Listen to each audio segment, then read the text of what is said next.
One day I'm gonna be everything I wanna be. I don't let it get the most of me. One day I'm gonna be free. I wanna be everything I'm gonna be. My future right in front of me. One day I'm gonna be free. I wanna be free. So let me be free. One day I'm gonna be free. Mentally and physically, emotionally and spiritually. Yeah. One day I'm gonna be free. I'm standing at the crossroads. I'm feeling like a lost soul. Don't know where I wanna go, but all I know is I wanna be free. They're telling me to let it be, but that just ain't in me, no. Jealousy and envy, but all I see is I wanna be free. See everything I wanna be, exactly what I'm gonna be. Don't let it get the most of me. Eventually, I'm gonna be free. See everything I wanna be, exactly what I'm gonna be. Yeah. One day I'm gonna be free. I'm gonna be free. Let me be free. One day I'm gonna be free. Mentally and physically, emotionally and spiritually. Yeah. One day I'm gonna be free. I told them take their aim off me. Stop trying to get a name off me. If they would just let me be, I'm gonna be free. I told them take them chains off me and throw away the locks and keys. If they would just let me be, eventually I'm gonna be free.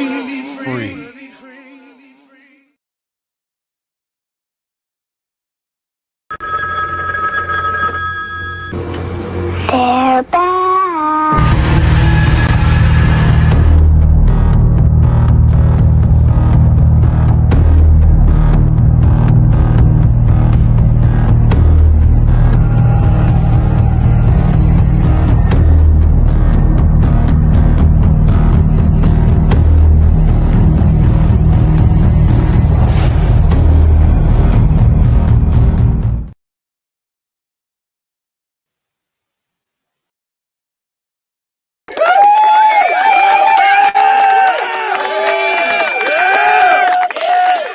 What up, though? We're here a little early tonight for episode of Dominant Effect and Marsh Bishop. We got Aaron Olinger. And Mike Ball wasn't going to be with us tonight. He's out on the campaign trail. So we're going to miss him tonight. But I'm sure he may pop in here later on. So what's up, everybody? Glad you was able to tune in. I know we probably won't get everybody that normally on here because we're doing this a little early, being that New Year's is coming up and all. And also today is actually the anniversary of the Dominant Effect. So this makes 2 years. So this is our 2-year anniversary today. Great. So we decided we're gonna do it today and skip the New Year's Eve thing. And because we know everybody going to be out celebrating the new year, 2026, 2025, kind of went by really quick. And the way things are going, 2026 is going to be a sure enough banger for a lot of different reasons. So we're going to jump into this tonight. We're going to put a lot of information out of here. Now, some of this stuff that you may be familiar with, because the ones that watch on the regular know that this is some of the stuff that we've been talking about. And this is stuff that we've been telling people about for several months, in hopes that what we were saying would be incorrect, but it wasn't. As much as the stuff that we do put out, hoping that it doesn't end up going that route.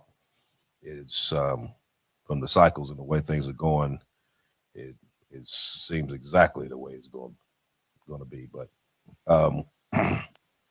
but we're going to jump into this because I know some people probably seen it briefly because they really haven't put a whole lot of talk into it. And there's reasons why they're not talking about this, but we're going to talk about it tonight.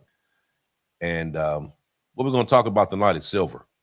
And over the weekend, you may have noticed that silver did something that it only does whenever the system is under pressure. It surged, and it surged hard, and then crashed just as fast. Now, that's not a random situation. That's not a retail hype. That's an actual warning light. And tonight, we're going to break down why silver moved the way it did and what China's influence had to do with that. And at this moment, what that could mean for us and the U.S. government. And also for the regular people who feel like these rules keep changing and they really don't understand exactly what it is that's going on. We're going to shed a little light into that as well. Mm-hmm. So to jump on this, everybody knows when you're dealing with silver and gold and trying to put the comparison between the two, silver is way smaller compared than gold. And also dealing with stocks and bonds. And that's exactly why this particular thing matters, because it sits on the intersection of money, precious metals, and the infrastructure being, solar, EVs, defense contracts, electronics, all of it uses it. And when that silver spikes violently, it usually means that the leverage that you have is being stretched by somebody else. And that sudden drop didn't mean that silver failed. It meant that a margin and the margin mechanics behind that kicked in and it forced you to sell. Liquefying, crunching, risk management, risk containment, however you want to put it. That's what they did. And the key takeaway to that is that silver doesn't cause instability. It revealed it. It revealed exactly where that instability was. So we over the weekend, and we've been talking about it for several weeks now, how gold and silver prices has been going up. A lot of people paid attention to the gold. It really wasn't paying attention to the silver. Now, we were talking about the silver a lot because that was what we were buying. And right towards the end of 24, beginning of 25, silver was actually running pretty low. It was running right around $20 to $22 an ounce. And at that time is when we first started telling people that they needed to start jump in, buy silver, buy gold. And some people did, some people didn't. And it started to steadily climb gradually. So it went to 20, then it went from 25 to 28, jumped up to 30, and just kind of hovered for a little bit. And then it slowly started going up. Well, over the weekend, something happened and it jumped almost to $80 an ounce, which is a huge bull run from early 25 to the end of 25. It basically went up dramatically. Mm-hmm. Everybody who had bought silver low, like we did, in one aspect, you thinking, okay, I just tripled my money. Some that bought it in the $40, $50 range was like, yeah, I almost doubled my money. which is good in speaking because you thinking that you actually made a come up from that. But the reason for it rising the way it did is what made it volatile because there's a lot of twists and turns to that. Mm-hmm. Now, we'll go back and talk about has this always been this way? Has silver always just been this way? No, it hasn't been. But it has happened before in earlier times.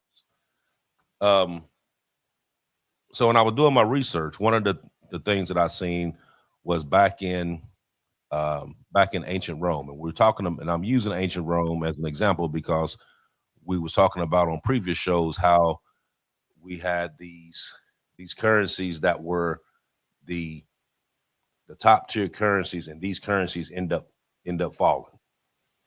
And the U.S. dollar is also one of them currencies that has stood its test in time, but is also facing a lot of problems right now, and is going right back into this. So back in ancient Rome, Rome used silver coinage, what they called denarius. Mm-hmm. And they used that to like fund wars, and the silver content dropped, and inflation rose, the trust collapsed, and then the empire basically weakened and end up failing.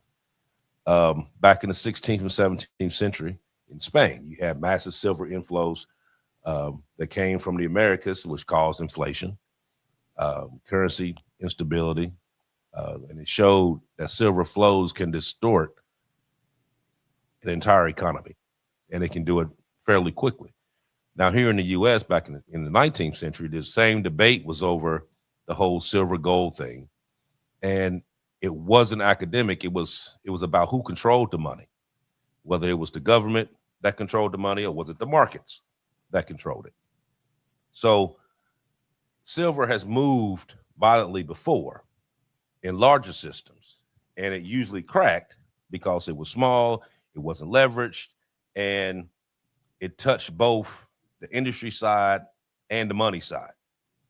So when silver behaved abnormally, monetary stress was already present, even if it hasn't surfaced yet.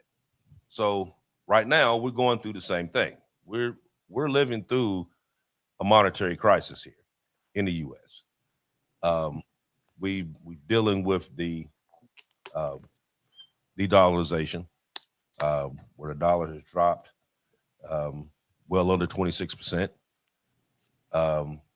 Our value is dropping. Inflation is going up. We're dealing with, we've been through a period of quantitative tightening. Now we're going into quantitative easing, which is also going to be causing a problem that we're going to start talking about on here too. But Aaron, I'm going to ask you this question here. So why did the silver surge and then crash so suddenly? And why did it do it right now? Well, the demand is out there. The industrial demand is such that they cannot mine enough to supply the industrial demand, let alone the retail demand, or even the critical metal demand. But there's some things that happened in the month of December that has led us to the point that we're at today. And I'm going to give you a little history on it. Now, where you brought up quantitative easing. Now, quantitative easing is where you're stimulating the economy by pouring money into it. Now, short-term results, it makes money cheaper. Industry can get that money and get it out there and expand their businesses, bring in enough extra money to hire more employees. The negative is on the public because long-term it creates inflation. Yes, your wages could go up, but the rate of inflation may go up higher. Everything's going to cost more across the board: cars, homes, your medical, food. I mean, basic essentials that you need, even school education. Everything's going to cost more. So we've then gone into this quantitative easing. That was started on December the 10th. The Federal Reserve started. Now, they add a little money, a little at a time. It's like putting frogs into a pot. You turn the temperature up a little at a time in hopes that you can boil those frogs without them realizing it. They want to raise the temperature on the American public and put them under pressure. And every time they raise the temperature just a hair, you get used to it, and then they can move it again, and there's not a whole lot of complaints. Whereas if they turned it up to boiling and the American public was in that situation, you probably have riots and civil unrest. But what began on December 10th was the Federal Reserve had restarted quantitative easing. Then on December 15th, an event happened that's unprecedented. I couldn't find it anywhere else. The U.S. Treasury Secretary placed a call to her counterpart in Beijing. The call lasted 47 minutes. Now, anytime that they have talked to each other, those calls only last usually 10 or 15 minutes. This call lasted 47 minutes, which is very unusual. And allegedly, she was asking permission for the United States to be able to survive, continue as an economic power. Um, what we see on the surface right now is everything's well, stock market's at all times high, gold and silver's at all times high. Um, People are employed, jobs are going well. That's on the surface. That's bread and circuses, or so, and or what Nero called, what was it? Yeah, bread and circuses. That's what he called it.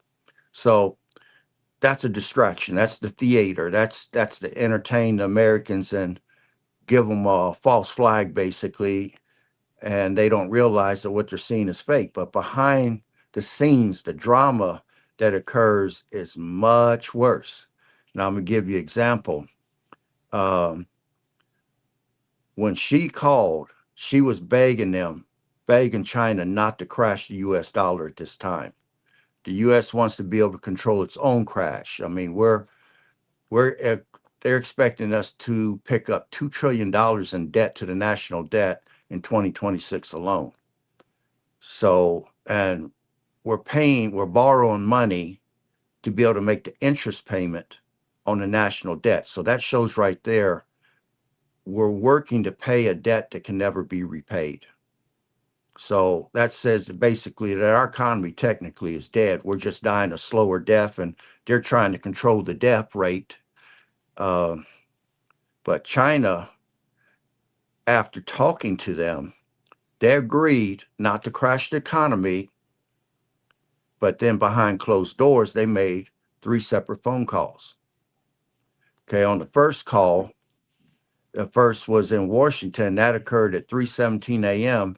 U.S. was asking China not to attack them economically. The U.S. needs to sell 5.2 trillion in new debt this year to 2026 just to keep the government going for 12 months. 5.2 trillion. I'm not making that up. Okay. Janet Yellen begged China not to crash a system that's already crashing itself. She wanted, well, the U.S. wants to control that speed of that crash. They want it to be slow. China, on the other hand, wants to speed it up. Then the second phone call that occurred was 6 hours after that phone call to Washington. That's where Beijing called China to talk to the Saudi crown prince. They asked one question, and China asked the Saudi crown prince, "Are you ready?" His answer was, "We've been ready for 2 years to end that petrodollar agreement." He said, for 2 years, China and Saudi Arabia has been working on alternative payment systems to bypass the U.S. dollar.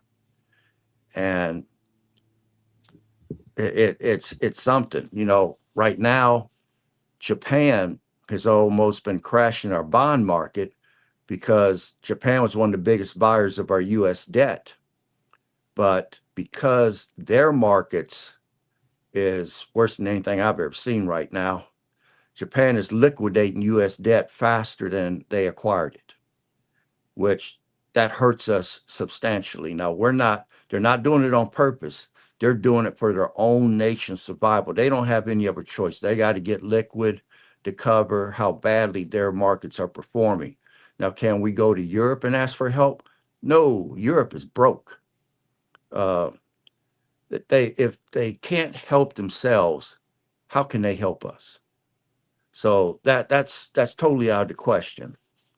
But Saudi Arabia, who, keep in mind, our government and our militaries kept their royal family in office and protected them from outside nations wanting to invade them, and against military coups that kept their Saudi royal family in power.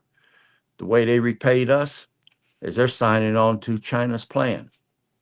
So a third meeting occurred at that point. This was at 11:30 p.m. Uh, uh, Riyadh time.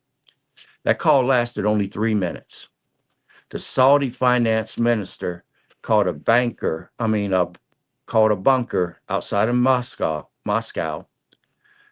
Russia has something basically that Saudis need. Russia has a battle-tested way to survive U.S. sanctions.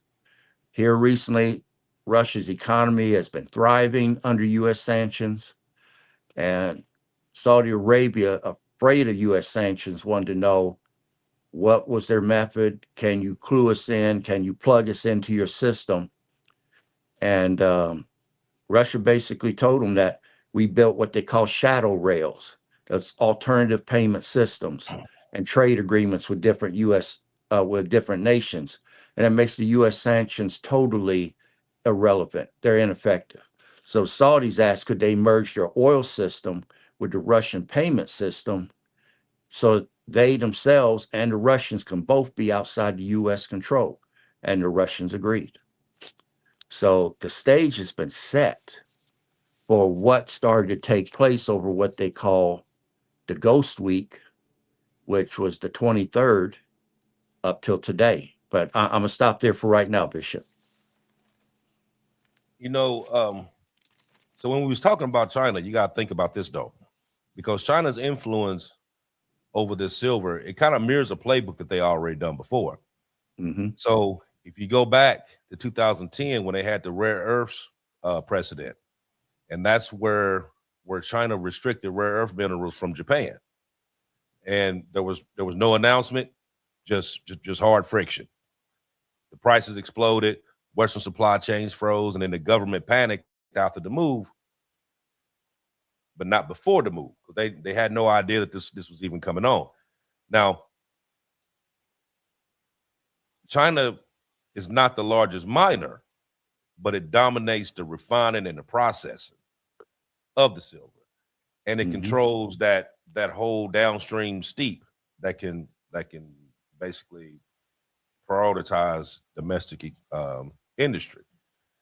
Now, but why does that matter?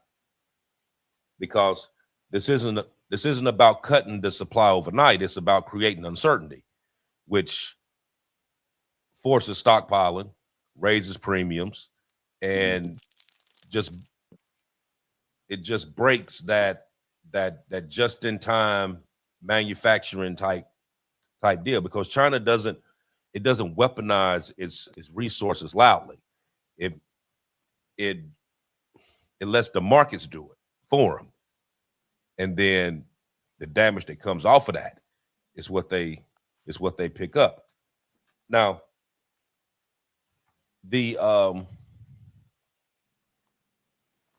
I was talking about the margins just now, and this is one of the reasons why we were able to kind of get out of that today. Me and you were talking about it the other day, and I told we had that holiday stint where everybody was off, and when me and you was talking the other day, I said, now watch, they're gonna be calling everybody to come back in, because remember me and you was talking about that cap that they had set prematurely, that once it hit, I think it was 73, if I'm not mistaken. 73.50. Right. So once it hit that, it was supposed to stop. That was the cap. It was going to stop. But what happened was it went 72, jumped completely over 73, hit 74. It didn't hit the cap, didn't even pick it up, and it kept climbing. Yep. So at that point, now it's a panic mode. But we were talking about these margins, and these margins is the reason why they were able to come in today. And even though it was, they were out for blood today, they were still able to get it to come back into focus, dealing with their margins. And the margin hikes are basically like a risk control tool. Um, not a judgment on silver itself, but when volatility threatens to basically clean house, it basically exchanges that act to kind of protect the system that it has set up. So even if it hurts the traders in the current environment, then that thin liquidity of the higher leverage, it kind of lets that silver can continue rising unchecked to risk any kind of cascading defaults. So if I'm not mistaken, it was at 20,000, and then it jumped from 20,000. They changed it to 25,000. So then everybody who had the silver in the market, they had to make up that money, but they had to do it today. Mm-hmm. They didn't have, okay, you got to the end of the week to make up that margin. You had to come up with that money today, or you lost it. So they was, but even with that, it signaled that the move was serious enough to scare the financial system to the point that they had to start revamping stuff, and they had to do it right now. It wasn't nothing that they could hold and do, because if they did, it would have hit over 80 and kept going. Because if I'm not mistaken, in China right now, silver is over 80. It's like close to like 80. It was like 89 or something like that it closed off today. I think it was 89 today. Yeah, but then we ended up having it drop. But the only reason why it dropped and it stayed right there within that 70s, with that between 73, 75 range, right, because of people that was actually buying it. So Mm-hmm. the ones that actually hold physical silver, they're fine. It's the ones that had the stocks in these companies is the ones that suffered the most. Mm-hmm. So my question to you would be, what does this mean for the government right now? Well, right now we're in what they call liquidity crisis. And that's major, because our money's already in trouble. It's been debased, it's been devalued. And now people are having to show up to pay up. And if the dollar is worth less, it pays less. I mean, our market on silver and gold is the COMEX market. That's mostly paper contracts. The Chinese market is mostly a physical market where you're actually trading real silver and gold that you're going to hold in your hand. So the contracts that are on silver may never exist. I mean, they're on silver being mined up out of the ground that hasn't even been mined yet. So they're mostly fictitious, where China's actually holding the physical. As long as the contracts are sold and traded as normal, everything is normal. But when the physical silver is demanded for the delivery, they will quickly find out there's not enough silver to go around to cover all the contracts. And that's what creates the squeeze. That's what has us in the problems that we're into today, because too many of our people are holding paper contracts and wasn't holding the physical. Now, because of the squeeze, demand and supply, which they was really ignoring for leverage, it matters once again. The physical demand of gold and silver is going to eventually set the price for gold and silver. We're not quite there, but we're well on the way. Right now, it's the contracts that's setting the price.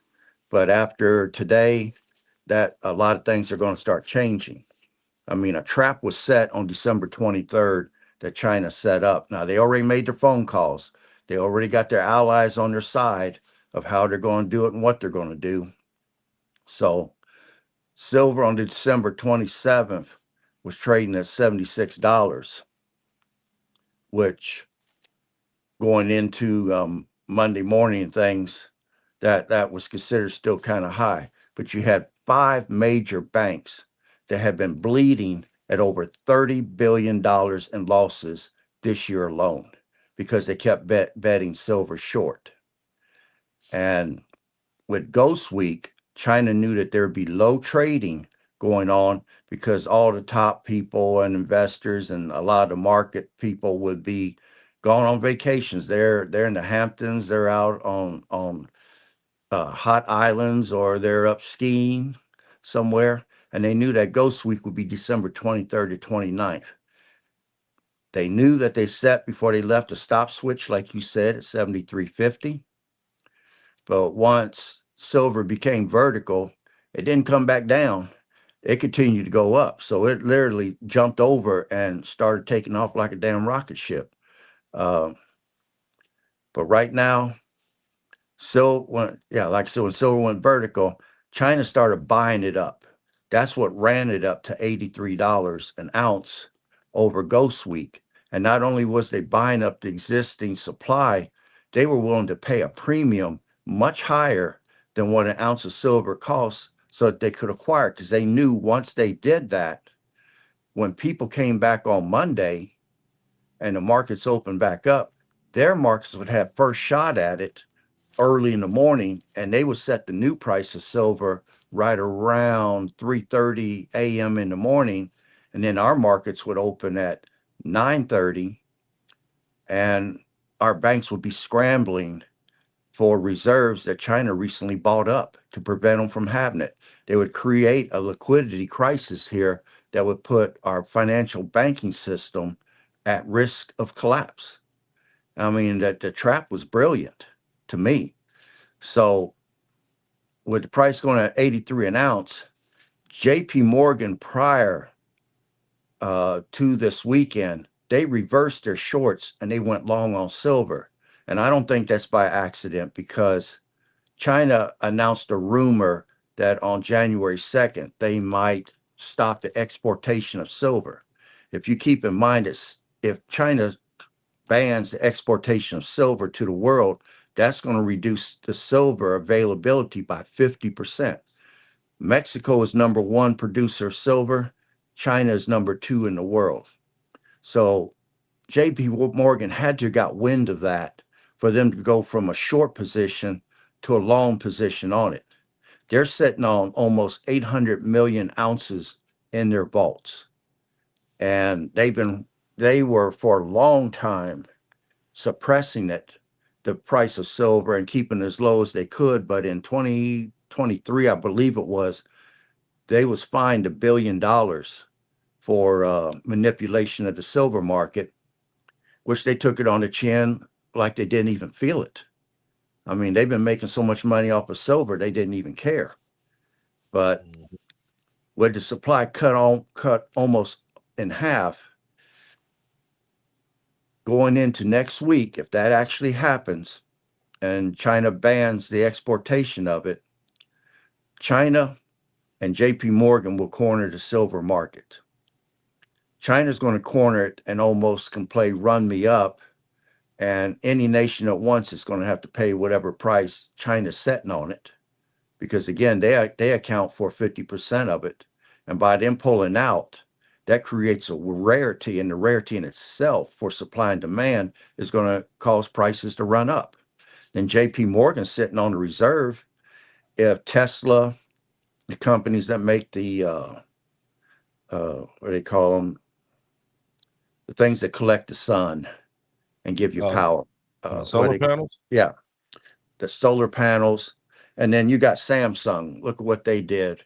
I mean, Samsung is practically South Korea. They employ so many people there. Samsung come out with a battery recently to go in these hybrid cars that will get 600 miles to a charge. And when you have to plug it up to charge it up, it will fully charge in 9 minutes. It's that fast. I mean, you can pull into a gas station, plug your car up, go in, use the bathroom, shop around for a little bit, buy you a few things, come back out, and your car's fully charged in 9 minutes. There's nobody else out there's got that, but that battery requires an enormous amount of silver. Satellites are going up in space need silver. Heck, a cruise missile requires a couple hundred ounces of silver. I mean, if anyone's advancing in technology and energy into the future, silver and gold is going to be essential. China's getting ready to cut 50% of it. And like I said, if they can get Mexico on board, oh man, they can set the price at whatever they want. And then JP Morgan, with what they're sitting on as a reserve, if Tesla needs some, or the people that are making that special battery, if they need it, they can go to them. They've got it. They're willing to sell it, but they're going to say, well, what are you offering me? And when you tell them, that's not enough. You got to do better than that. And you might say, well, it's only $75 an ounce. You might have to double that before we even talk to you. I mean, a person that corners the market can set those kind of standards. And everybody went into emergency meetings this weekend. And with quantitative easing going on, massive layoffs that are beginning in January in the U.S. industries, and then the fact that the government may shut down somewhere between January 15th and January 30th, 2026, for a person that's prepared for it, I'm going to say it's going to be called, I'm going to call it the big squeeze. But if you get blindsided and you don't see what's coming, 2026 is going to be the year of chaos, because it's going to be fierce. And like I said, the news is giving you the idea that everything is wonderful. It's straight propaganda. But in the reality behind the scenes, China set a trap and the banks fell into it. And January 2nd, that trap may slam shut. But let me stop there for right now. Well, I think that trap was the trap was set once they called and put them on to not raising up the price. Right.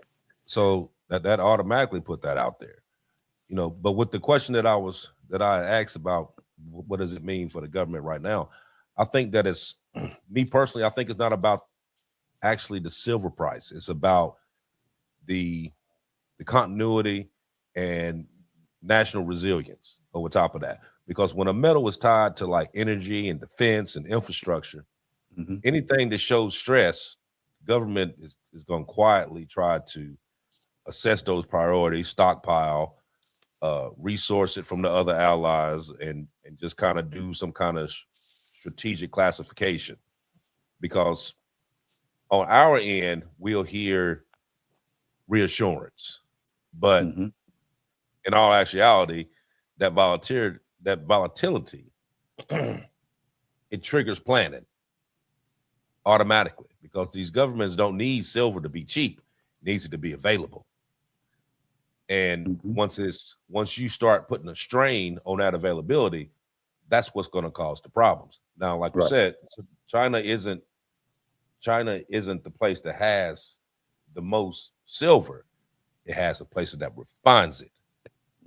Now, if Mexico, like you said, turns around and we also seen some things on there where China has talked to Mexico, trying to get them to go along with them and not let any silver out of the country. Basically, put a embargo, if you will, on the country to where you couldn't take anything out of it.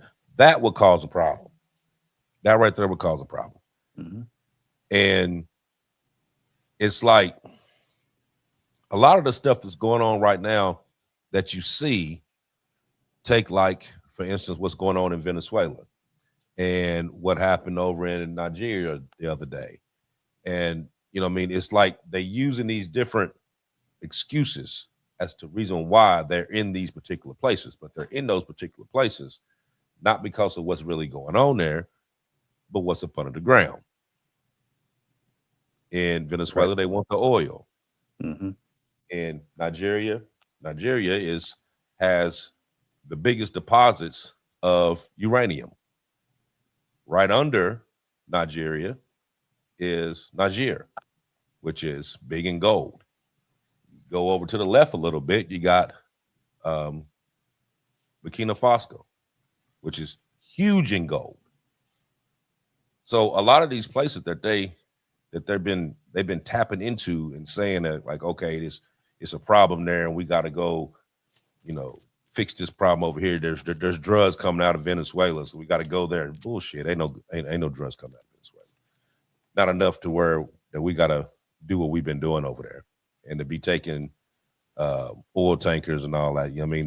That automatically shows where we're going with that. In Nigeria, you're saying that we bomb into because they were persecuting Christians. When did that become our business as to what goes on over there? It hasn't been. But they have something that you want, something that you need, and that's typically what all these countries are trying to do right now. And actually, it's U.S. and China the most that you hear about, because they're trying to take over all the resources. You know what I mean? And it's kind of like a rat race right now as to who can get the most places to get the most resources. Mm-hmm. So they can shut down the other. That's kind of what this has been for the past, 2 years, 3 years now, from what they've been just bouncing around. Now it's a little bit more public. It's more in the news now, but they've been doing it.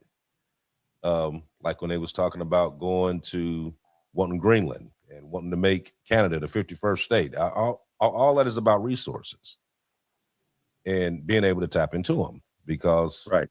if you want to stay the dominant, then you got to control the dominant, and you let China in, and you know that China is slowly closing in on us. They are.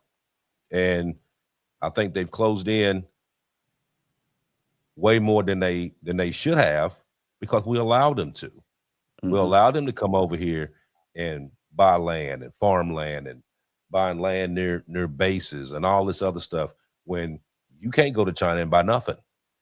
Mm-hmm. But they can come here and buy whatever they want. You know what I mean? We've given them that opportunity for them to close in on us. And that's exactly what they're doing. So when you make a phone call and you have a 45-minute conversation with them and you let them know, like, hey, don't raise that up too much because that's going to put us in a bind. And then they know that you about to take a week off. That's exactly what they was going to do. Like you gave them the game plan. Why would they say, oh yeah, no problem. Enjoy your holiday. We'll talk to you on the 2nd. Bullshit. They're going to capitalize on that because you just told them what was wrong. Of course Mm-hmm. they're going to do it. Well, let let me me ask tell you you this. one. Okay, let me tell you Go ahead, one go other ahead. thing. When I was researching, and again, I stayed up all night watching the activity on the markets, and I was tracking everything up until 12 noon today, and I kind of laid down, took a nap. But while I was up last night, there was a major, systematically important bank in silver's futures, and I guess it's a bank, but they had a collapse last night over a massive silver short. They had betted the market real short. It had went up to, like I said, 83 in China, and they got a margin call that they couldn't pay. And they gave them I think it was 24 hours to come up with the money. And what they had to come up with to cover their losses was $2.3 billion in collateral to stay in business. And they got another phone call at 2 a.m. They didn't have the money. So at 2:47 a.m., the futures exchange shut them down. And they were classified failure to deliver. But right now, that bank ID is being kept secret to prevent a run on the bank. And I find that disturbing, because if they're insolvent and your money's there, you should have a right to know so that you can get your money out of that place before they shut and lock the daggone doors and lock your money in with them. And before somebody says to me, well, your money's insured by the FDIC. Back in the 80s, there was a major bank in my area that paid so much interest rates, it was like investing in a credit union. And that bank went under on just a rumor. People were lined up, and that line stayed out there for a couple hours, and then the bank got tired. The manager locked the door. He would only let people out as they got through for the ones that was in. And that bank went down all around the state of Ohio. And there were so many millions of people that they had to pay off that the FDIC guaranteeing your money 100%. Well, that went down to 3 cents on the dollar that they paid off. So you can't sit there and think that, well, my money's guaranteed. No, it's not. 3 cents Right. on the dollar, in my opinion, was nothing. And like I said, they're protecting this bank. They're keeping the ID secret, but they couldn't come up with the 2.3 billion. And then we got into this morning and things really got bad. But I'm gonna stop there for you to go ahead. But right now, everything is starting to point toward weaker currencies and higher prices for the people here in the United States. But I'll stop there. Now I'm gonna jump into how what we're talking about tonight. Like, how does this affect everyday people who don't really trade metals at all? So we're gonna talk about that, and I think that for the most part, most people who don't, if you don't trade and you don't buy silver, you won't feel the actual silver prices directly. You'll feel it through like the electronic costs that you buy, the energy, infrastructure expenses, your EV pricing. Because historically, when metal prices flash that warning sign, the public impact shows up months later as the higher costs rise, and then you got the tighter controls, and then the slight, well, I ain't gonna say slight, it will be the actual increase in all of the stuff that actually uses silver, which silver is basically using everything now. A lot of these like Teslas and a lot of the electric cars, a lot of the GM cars, a lot of the newer electronic components for these TVs, stuff like that. Everything that uses silver actually is going to go up. But the takeaway for everyday people, it isn't to panic. It's to understand that this price stability is often lost before it is publicly acknowledged, because silver just didn't move. It was a signal to the supply chains. It was a signal to the government that there's a problem, and that this has to be fixed and has to be done now before it wipes out everything, especially with them switching those margins the way they did. And we using paper where they're using physical. And then once that paper doesn't add up to what it's supposed to, because isn't that paper supposed to be anywhere between 50 cents to $1 from Yes. The difference about that? Yeah, between the paper and the physical could be no less than 50 cents or no more than $1 within each other. And even right now, there's a broad difference between where they're sitting at right now. Now, like now when we're talking about the public, so historically, you had like the inflation back in 1970s, where the metal surge before the CPI, and then you had the back in 2008 to 2011, where your gold and your silver prices rose, but on the middle class, the wealth kind of eroded because everything else went up, and then your cost of living rose, and the wages kind of settled, which is what it's been for the past 10 years now. Everything else is going up, but your wages isn't going up. I mean, the actual cost of living to what you are to what the prices are is nowhere in between equal at all. And I mean, and it's steady rising, and it's going to continue to rise.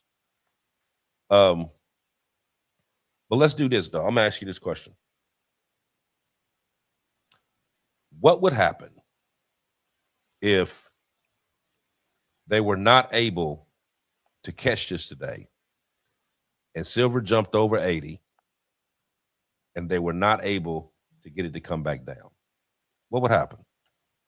We would have seen a financial collapse. The Federal Reserve is the buyer of last resort. They put, to save the market today, they injected $34 billion into the repo market. That was to save the banking system and to save the investment system, period. The repo system is the system that banks use to lend money to each other. There was so much blood in the water this morning. Everybody was scrambling to get liquid. A lot of people didn't have the money to cover the margin calls, and they were selling gold and silver out of their own vaults. The ones that had the reserves, the others that didn't, like that one company, they went under. But the Federal Reserve cannot allow a liquidity crisis to stand. They have to step in to bring it to a stop.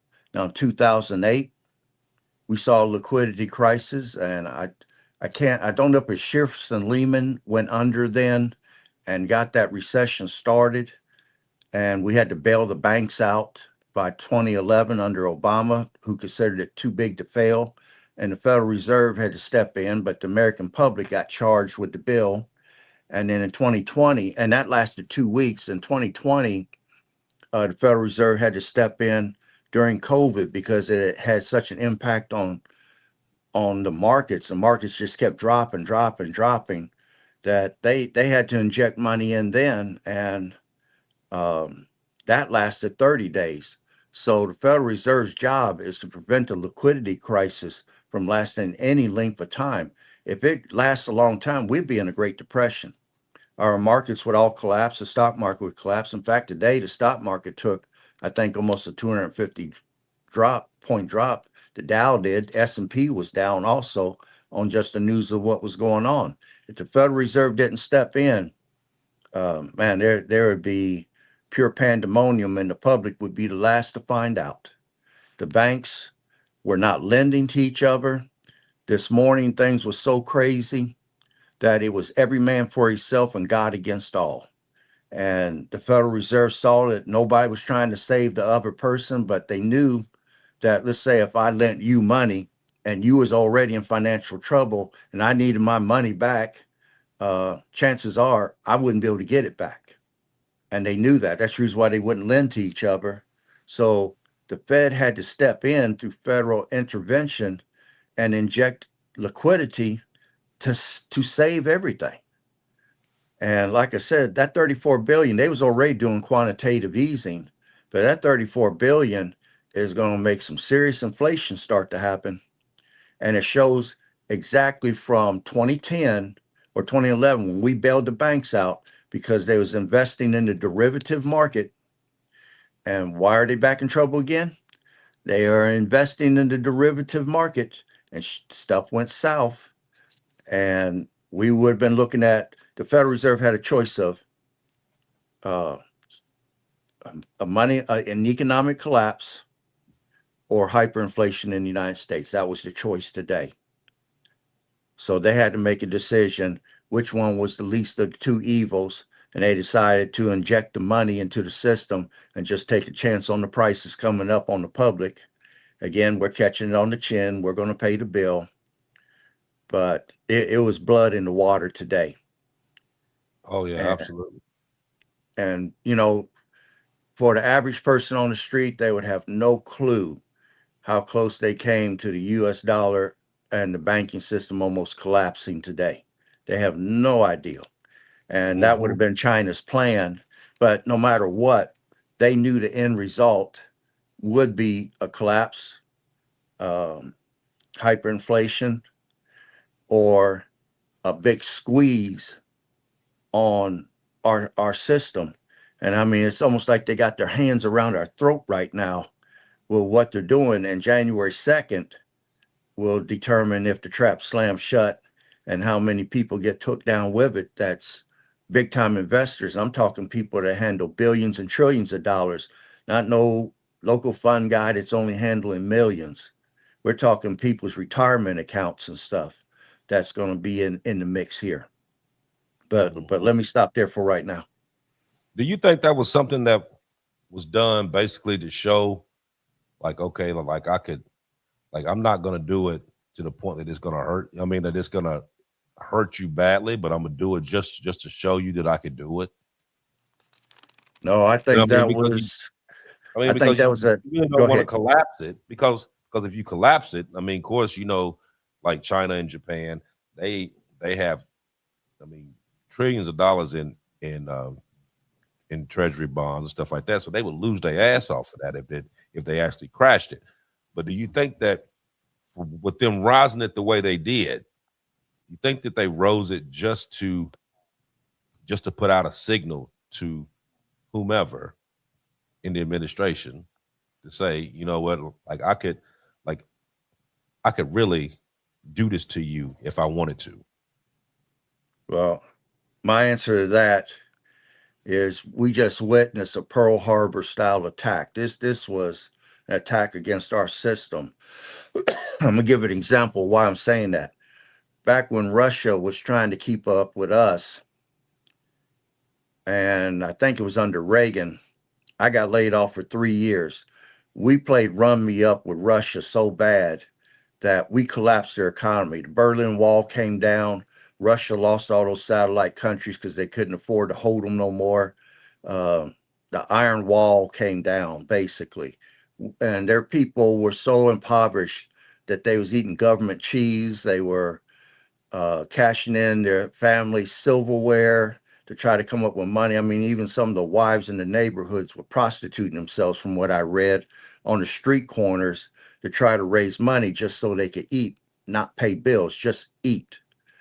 And we did that to them. But in doing that to them, what did it do to us? It put us in a great recession that lasted for over 3 or 4 years. So it hurt us, but we collapsed them. And does China know it would have an effect on them? Sure. But is it the lesser of two evils? Can they collapse us and take over as the world currency and take us down economically without firing a single bullet? I think they made the attempt this morning.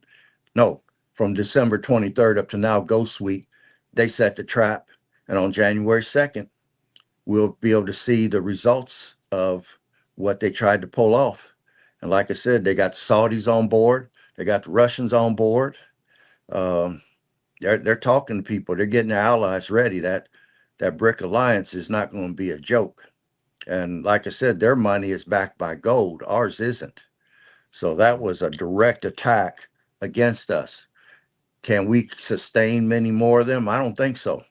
I mean, not without going to war. No, I don't think so. I think war would be inevitable at this point if they start to try to hit us on our money again like that. But I'll stop there for right You now. wanna talk about that picture that you wanted me to load up for you tonight? Yeah. Let's put that up because that goes along with what you're saying about how things are going to affect the American public. I mean, we know that quantitative easing is coming down, and that debases the money. It makes it worth less. Inflation also makes it worth less. If things continue to go like they're going, by 2030, you're looking at the cost of everything. Right now, the level of poverty, the poverty line in the United States is $30,000. So 30,000 or less, you're considered poor. In the not too distant future, if you're making $140,000 or less, you're going to be considered poor in this country. That's how high the cost of everything is going to go up. And Fox News was my source. That came on late at night. I haven't seen it since. I was lucky to get a picture of it before they took it down. But I want people to see cost of food.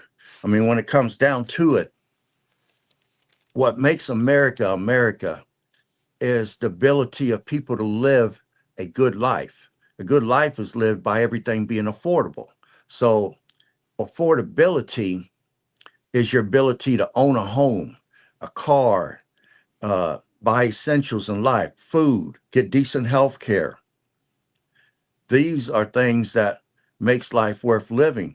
But if you keep devaluing the currency through inflation and you keep just doing things that brings your value, your money down, their money's not going to stretch. The people's money's not going to stretch as far. I mean, in Argentina, they have hyperinflation. A dozen eggs is like $200. Those people are barely getting by and having to grow gardens themselves just to feed themselves. Uh, Americans ain't ready for that type of life. But 2030 ain't that far down the road. And look how expensive some of these costs are. I mean, childcare alone. If I was a person that could see adversity and look for opportunity in adversity, I might would want to consider childcare business, because if I can make $32,773 off of one child, it would behoove me to hire a bunch of people and start being a professional babysitter. So, I mean, there's opportunities here for the person that can see it. But for those that get blindsided and costs keep going up, going up, going up, right now people are already pressed. They're barely getting by. How would they live in a society like this? I mean, me and you talked. I told you if we get silver gets between $100 to $500 an ounce, and gold goes to 10 to 20,000 an ounce, what kind of world are we going to be living in? Will it be one affordable by the average person out here on the street if gold and silver goes that high? What could possibly stop it at this point? Nothing. The people who have it, like the ones in Venezuela, when their economy got destroyed by us, the ones who had gold and silver moved into gated communities that had armed guards. The ones who didn't were using machetes on zoo animals, trying to cut hunks of meat off of them, and going through trash cans trying to find something to eat for their family. But look at those costs and ask yourself, based upon your income right now, in 5 years, can you afford any of this? So again, we've been encouraging people to live below their means, start acquiring savings, start investing, especially in gold and silver. And right now, I can say this is a hint to the wise. Even the news agency is reporting this. So with that little tidbit of information that we're giving you, what are you going to do with it? Are you just going to blow it off and say, it never happened? Or can you look back in your life and say, well, when I was a teenager, $20 bought a whole cart of groceries, but today $20 don't hardly buy nothing. It takes $100 or more to buy a half a cart of groceries. So will things give? No, nothing's got to give. You know, I run into people that recently, they said some things to me, and I thought to myself, that's a poverty mentality you got.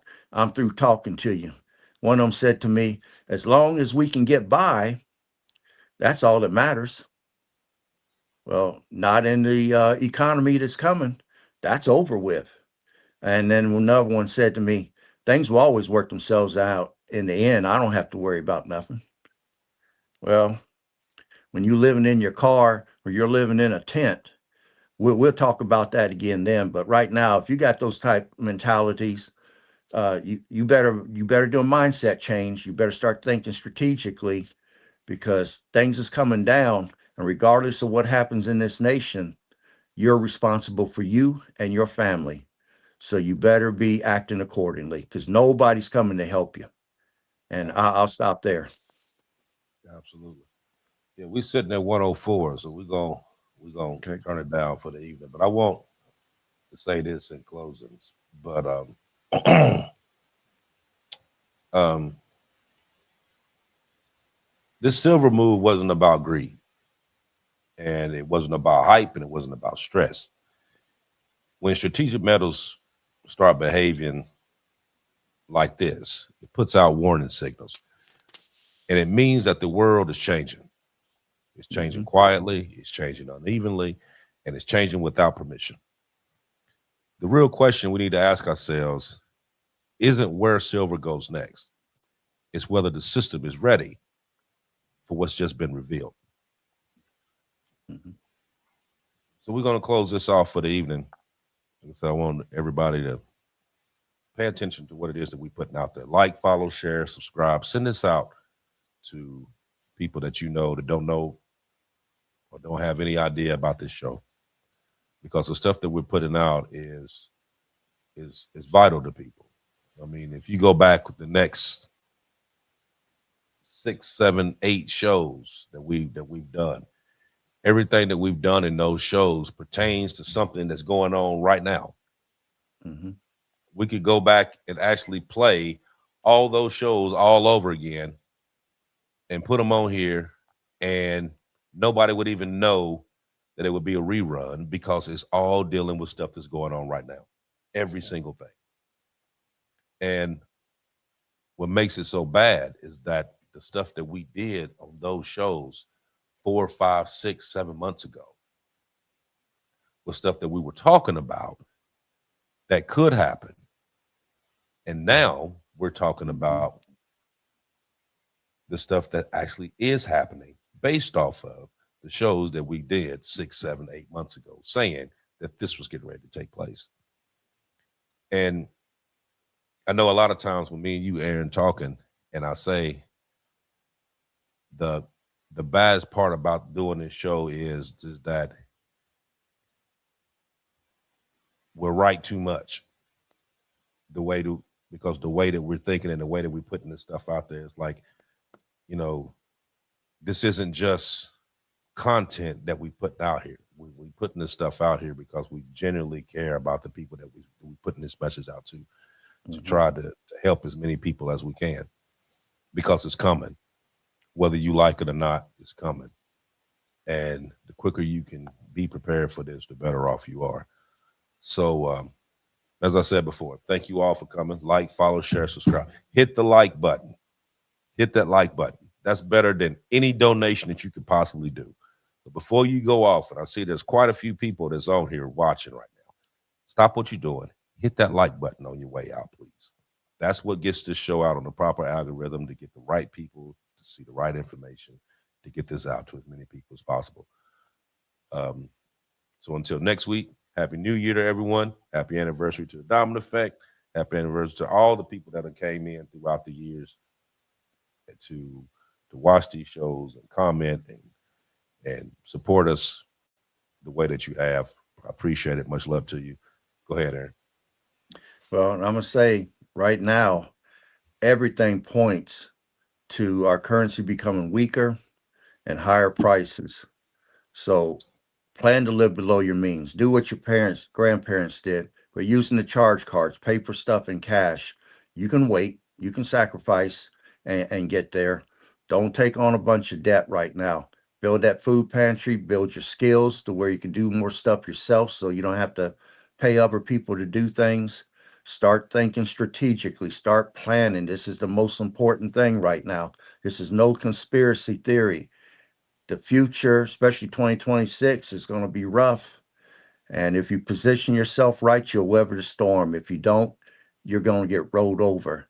I mean, there's an old saying in Napoleon Hill's book called The Science of Success that life can be compared to the ride of a wild horse.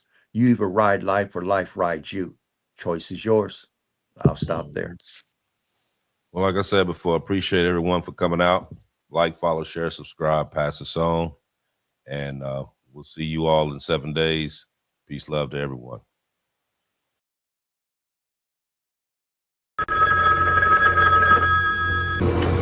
Four.